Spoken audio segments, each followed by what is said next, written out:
Hey everyone, the Oscars are a few days away and we are going to do an Oscar roundup right here on Digital Charcuterie. Me and these three guys right here coming up.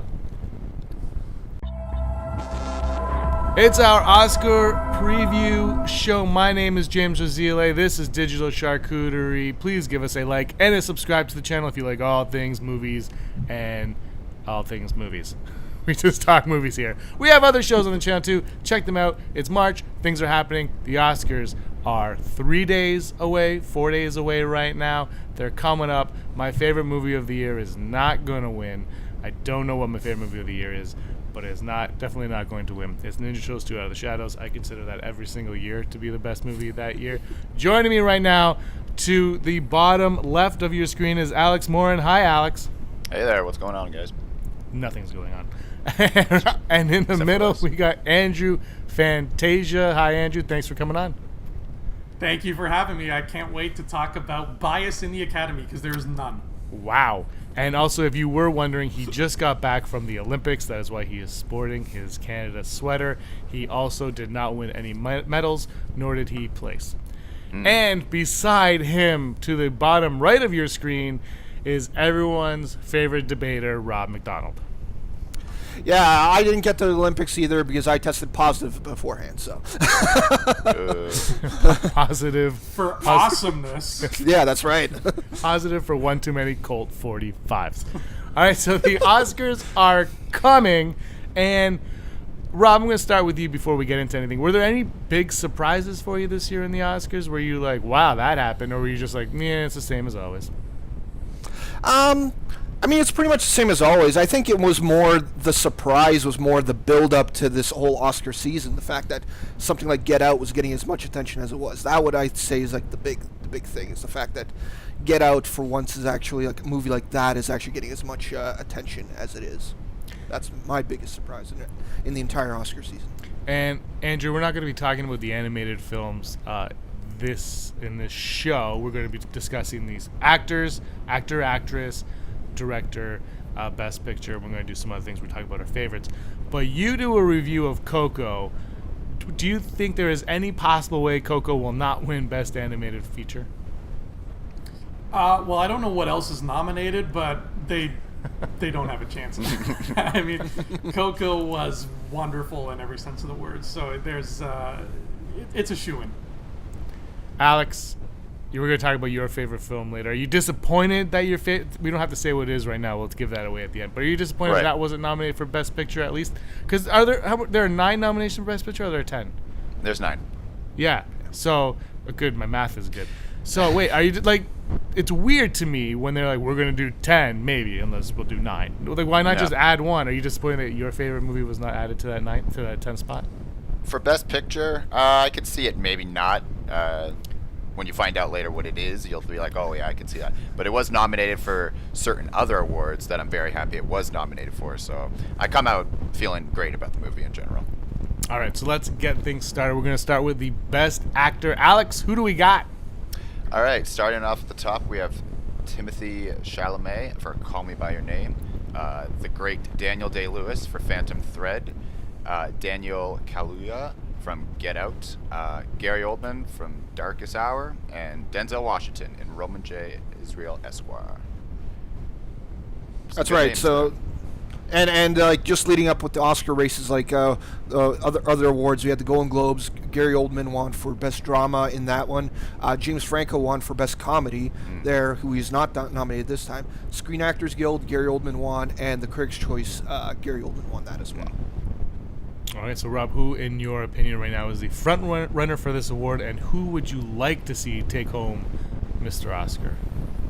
Right, so yeah, I think Gary Oldman's the easy front runner here. Like, it seems like it's his to lose. Like, and some people like to say that it's like maybe this is a career achievement award of all the awesome performances he has, but I legitimately think that he actually deserved this award himself as well, because I thought he was amazing. He was so good at it. Like, the fact that he was wearing all that prosthetics and you couldn't even tell it was Gary Oldman, and then even with some of his inflections, it was hard to even tell that it was Gary Oldman. So I thought that he actually deserved it.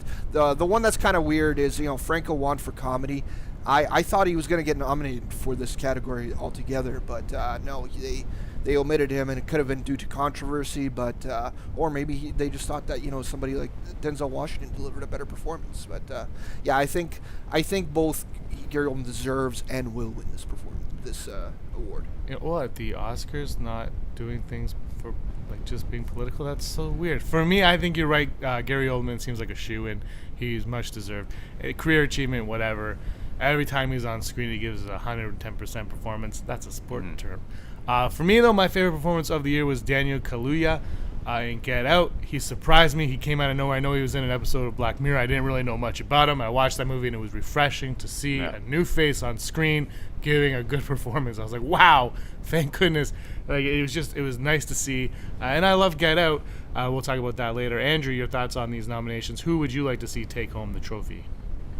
I really was into what Daniel Kaluuya did in Get Out. I think if I had to pick a winner for this batch, I would go with Gary, just because I like when an actor really, completely vanishes and the character just comes out. But like I've said before in the past, if your name is Clint Eastwood or Daniel Day-Lewis, you are getting an Oscar, even if you just sneeze. Your sneeze is winning an Oscar. So I'm willing to bet money that it's going to be Daniel. All right, Alex? I'm going to actually have to side with Rob, and I'm going to go with Gary Oldman. He was fantastic in the role. It's surprising that he's only been nominated one other time in 2012 for Tinker Tailor Soldier Spy. But he's just got this cult following of him. I think it probably will side with the career achievement, unfortunately, but he was also such a great actor. He's been in such great cult classics from Harry Potter, like Dark Knight, Kung Fu Panda 2. Like, he's just been in a bunch of stuff. Kung Fu Panda 2. You're forgetting his best movie, and that is Lost in Space. Or right, Bram Stoker's Dracula. Bram Stoker's Dracula. All right, Best Actress. Let's talk about the nominees. We got Sally Hawkins in The Shape of Water. We got Frances McDormand in 3 Billboards Outside Ebbing, Missouri. Margot Robbie in I, Tonya. I'm going to butcher this one. Saoirse Ronan in Lady Bird. Rob, help him out. Saoirse Ronan. Okay. And Meryl Streep in The Post. Right, and the way this one broke out was that for the Globes, Frances McDormand won for drama, Saoirse Ronan won for comedy. Screen Actors Guild, Frances McDormand took it, and Critics' Choice, it was Frances McDormand as well. I love Frances McDormand. I hope she takes this one home. Yeah. She's a great actress. And just like Gary Oldman, just keeps pumping them out. I think it's fantastic. Alex, who do you got in this one? I got Frances. Her character was very hard-nosed. She had these hints of dark humor that were great, even for the situation that she was in. You just really felt for her character, and especially at the events that surrounded her throughout the whole movie. She just put in a really, really great performance, and I'd really like to see her win. Andrew? I haven't seen 3 Billboards, but I want to. So I'm sure Frances was awesome in it. I really, really loved The Post, though. And it's so out of left field. Like, it's not a typical Meryl Streep role. It's very reserved. I actually didn't think that was going to fall in the nominations this year because it was a January film. For some reason, I thought it was going to, be on the backlog for next year. But because that's in there, I'd like to see either her or Frances win. Even though I haven't seen the Billboards movie, I like Frances a lot, so I'm going to go between those two. Rob, hit us with your expertise. So yeah, it does seem like Frances McDormand is like the clear favorite to win this one completely. Saoirse Ronan won at the Golden Globes, but I don't think she has a shot. Like 2 months ago, I thought there was a legitimate shot that Sally Hawkins could have won because she does a really amazing performance in The Shape of Water herself. So yeah, that's what I thought. Like before the Golden Globes, I thought that she had a legitimate shot, and at that time, she was actually my favorite. I thought that she was going to win the Globe, but yeah, Frances McDormand took the ball, she ran with it, and she's been running through it. So yeah, she looks like another one of the shoe-in categories that she's going to win. We're going to talk about Shape of Water in a little bit because they could be James Francoing that movie potentially. Let's go on to the Best Director now. There are 5 nominees. Who are they, Alex? They are Christopher Nolan for Dunkirk, Jordan Peele for Get Out, Greta Gerwig for Lady Bird, Paul Thomas Anderson for Phantom Thread, and Guillermo del Toro for The Shape of Water. Right, and the way that these ones broke out, Globes just do straight up director, best director. So they chose Guillermo del Toro, and both the Directors Guild and the Critics' Choice chose Guillermo del Toro as well. So straight sweep amongst the awards building up to the Oscars. Who do you have for this one, Rob? I thought that before Christopher Nolan had a shot, but yeah, the fact that Guillermo just swept the entire thing just seems like this is his to lose, and if he loses, that might be the biggest like upset in terms of it, because again, he's won everything.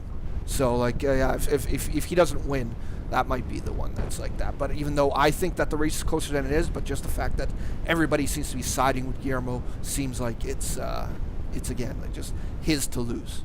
Alex? I'm gonna have to go with Get Out, to be honest. Jordan Peele was amazing. Like, for his first ever time coming with a movie that just completely shocked you. I mean, it was a fun and intense movie. It was a great theater experience movie, which there's not that many ones that you can go to and be like, wow, like the audience is really reacting with it. And it was just a lot of WTF moments throughout the whole thing that just I was on the edge of my seat for the whole film, and I just thought the pacing of it was really great. And I'm a big Jordan Peele fan ever since like even Mad TV days, so he's great. I think he'll win. That's the thing with Get Out is I look at it and I'm trying to find a flaw in it. I don't necessarily think it's an Academy Award type movie. Yeah, I was surprised by that. Yeah, but when you look at it, you're like, well, like everything is done so well in the movie. Guillermo del Toro I would probably side with him, but now with all of this plagiarism crap that's coming out, you know how people like to vote. They're like, whoa, you're guilty because the people say you're guilty, even if you're not in this day and age now. So that could really hurt Guillermo del Toro and The Shape of Water. We'll talk about that in just a little bit. So if you take him out, I don't know who's next. Jordan Peele probably looks like it. Christopher Nolan, I love Dunkirk. I want to see Dunkirk win Best Score. To be honest, though, the score is so intense in that movie. Every scene, I was like, who is going to get their head blown off? Because it was like, and I'm like the beginning, this isn't really a spoiler, but spoilers for it.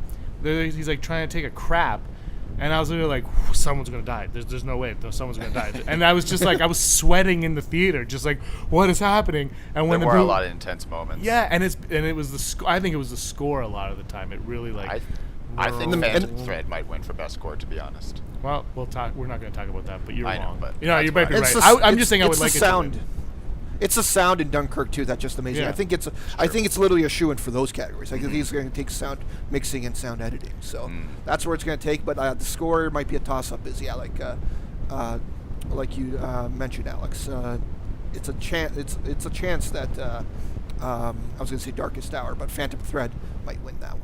Yeah, and let's never overlook John Williams and score. Andrew, take us home on this one.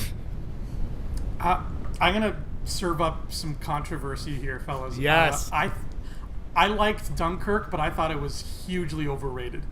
Yeah, I'm sorry. Like I don't see. Like I've talked to people who said it's now one of their top 5 favorite movies of all time, and I'm like, did we see the same movie? But like I liked it. But it didn't wow me in any of these categories, certainly not with the directing one. I think for this one, I'd like to give it to either Jordan Peele or Guillermo. I loved both of those movies, but if I had to pick, I would rather give it to Guillermo just because, and this is just my own personal being selfish here, is Guillermo's one of those directors that has wonderful, wonderful ideas, and Hollywood just never gives him the money to make them reality. And I want them to start giving him that money. And I feel like, it's all about status there, so maybe the more little naked golden men he's holding, the more money they'll give him. So that's why I'll put my faith in Guillermo for this. The thing I like about Guillermo del Toro too is he loves his craft. He's so in love with what he does, and when he talks about it, it's infectious, and you can't help but appreciate what he brings to the screen. Anything else you want to say, Rob, on the director front? Oh yeah, well, just touching on that Guillermo thing, that's his passion in that. Like you could see that if you watch his Golden Globe speech, he just talks about how much he's in love with monsters and just creating these unique monsters. So that's a really cool part of it. I would say that on the Jordan Peele front, I think that if he's going to win for anything, I think he might surprise and win something like the original screenplay award. I think that's where he'll probably stand out and maybe take that from being possibly one of Three Billboards awards or somebody else's award. I think that's where he has a better chance of surprising than in the director category, in my opinion, at least. Well, no, that's something that the Oscars are very well known for doing in that respect. Andrew, last thing about the director, or did you say enough of your hate of Dunkirk? Yeah, I think I've said all I can say there. Alex? I'm good too. All right. Move on. Let's move on to our final topic. We're flying through this one. That's fantastic. Our final topic is the most controversial one of all. That is makeup. Suicide Squad. No. Suicide Squad. Academy Award-winning Suicide Squad. Well, it was the best movie last year. We're going to talk about Best Picture. They could have nominated 10. They decided only to nominate 9. Alex, what 9 did they go with? So, all right, the 9 that they nominated were Call Me By Your Name, Darkest Hour, Dunkirk, Get Out, Lady Bird, Phantom Thread, The Post, Shape of Water, and 3 Billboards Outside Ebbing, Missouri.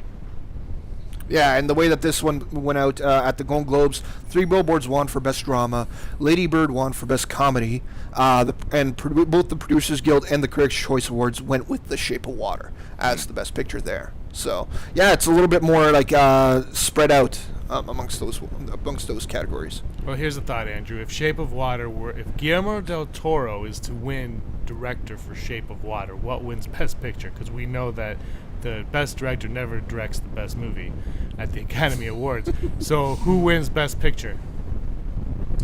If I had to put money on it, I'm going to say it's going to be 3 Billboards, like without even, batting an eyelash. But I'm a little bit sad that Disaster Artist is nowhere in here. Controversy. I really thought that was going to be a thing. Yeah, you're right. That's the 10th one. They just nixed it. They're like, here's the 10. Frig it. We're going to have 9. And they just X'd out Disaster Artist. They photoshopped James Franco out of Vanity Fair. They could do whatever they want with the nominations. They just like, take that. Yeah.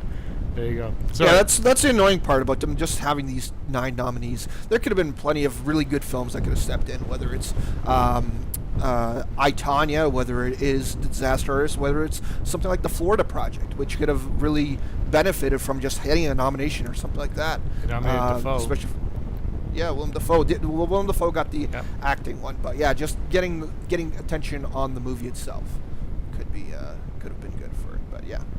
It's just it's weird. I continue to find it weird that they don't.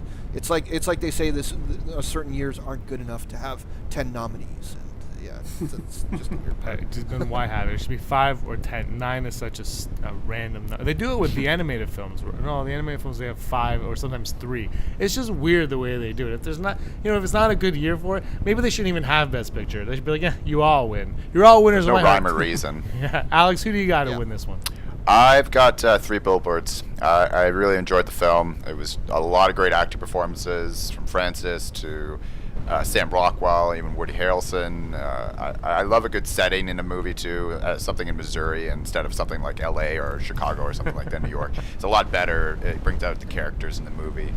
The pacing was great. I just enjoyed it all around.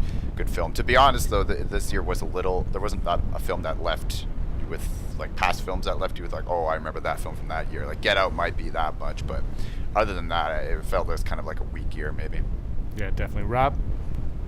Yeah, I think I would have said 3 Billboards earlier, but I think the focus is shifting towards The Shape of Water, regardless of the controversy. I think the voting would have already happened by now anyway, before like these big time stories are coming out about how close his story is to what some stuff that's been written before. But I feel like it's going to still be The Shape of Water. It's going to be one of the odd years because I am predicting that both Guillermo and The Shape of Water will win for Best Picture, which usually doesn't happen.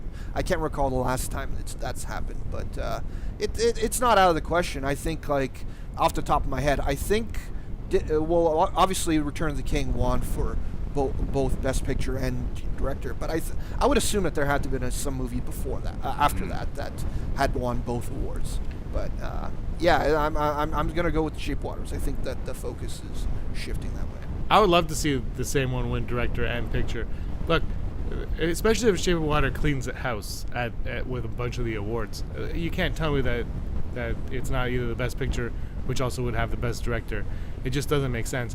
But if they are split on at 3 Billboards, like you guys saying, is probably going to take Best Picture. Del Toro will take the director. If they split it. If they don't split it, Shape of Water, hands down. For me personally, out of all these movies, Get Out is the one. Like I said, it's not really an Oscar movie, though, but I would like to see it. It's one of those ones where it's like, I'm just happy to be here. That's actually what I think Get Out is. It's like, oh, wow, cool. Totally cool. Jordan Peele, his future is brighter than it has ever been. Seriously. Which is, it was already bright, but it's even brighter. All right, so that is our Oscar talk, but we have to go on to our favorite movies of the year that may or may not have been nominated by the Academy Awards. I'm going to start with Alex on this one. Alex, what was your favorite movie of 2017? Should it have been nominated if it wasn't? So I went with Baby Driver. I really enjoyed that movie. I'm a big fan of like music and editing, so that film had both of that in sync. Like, I've never seen so many things in sync with music, like bullets, car doors, just conversations and stuff like that. There was some great acting. There was some great humor in it. It was, I'm like I said before, I love good movie experience, and this definitely felt like it was. And it was nominated for some of the editing and sound editing as well. And although I was thinking it should win, I totally forgot about Dunkirk's sound editing, so I think that might actually beat it out. But I would love to see Baby Driver at least take home one Oscar this Sunday. Rob? For me, like, my favorite movie that last year happened early in the year. It was in March, I believe, and it just stayed. Like, every time I was just watching movies, it's like, oh, this movie gets close, but couldn't really overtake this movie, and that's Logan. I loved Logan. It was so good. The fact that it took like a cue from The Dark Knight, where it's like, hey, it's a superhero character, but we're gonna, like, just like how Dark Knight's kind of like a cop movie, like just a crime thriller.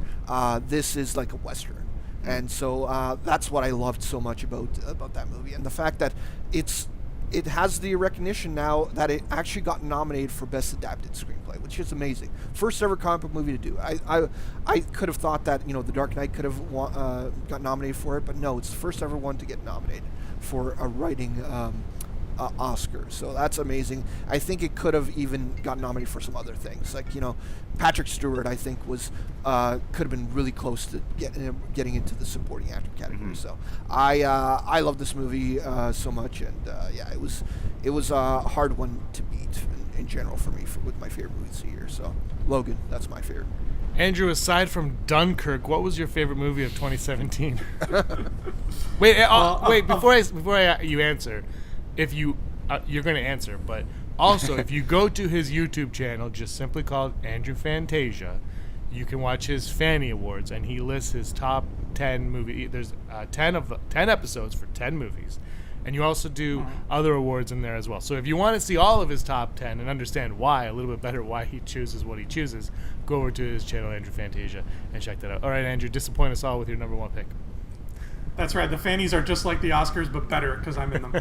I gotta agree with what you said. Like, of everything that's been nominated, Get Out is hands down my favorite. Like, I've seen that movie 4 times already, and I love it. But in terms of 2017, like, my number one was Star Wars, and I know that's not going to get nominated. I'm already, I've made peace with that. But I'm very shocked that my number 2 didn't show up in any of these things we talked about, and that was Blade Runner. Where the hell is my Denis Villeneuve love for directing? Like, hello. So I'm really there you go, baby. That's the one. I'm really sad that didn't show up. I don't know if it's cinematography, if something in there if that got nominated, but that was a work of art, and for them to overlook that because it has flying cars in it, that's why I don't watch the Oscars anymore. Yeah, it's Deakins' time, I think. I think it's finally time for him to win cinematography Oscar. My favorite movie of 2017 is, you're going to have to wait until tomorrow night when I do my top 10 right here on the channel. It is not Ninja Turtles 2. I know, boo. I'm doing a top 10 tomorrow night, I think 7 p.m. It goes up. You can check it out.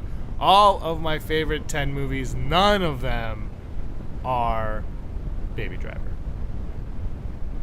I haven't seen it yet, Alex. Yeah, I still haven't seen Baby Driver. But anyway, guys, that was our... I hear it's great. I do want to see it. I just wasn't able to. It's got a great Michael Myers joke in it. Like the actor or the killer? No, I don't know. I don't want to spoil I know. it. I'm just joking.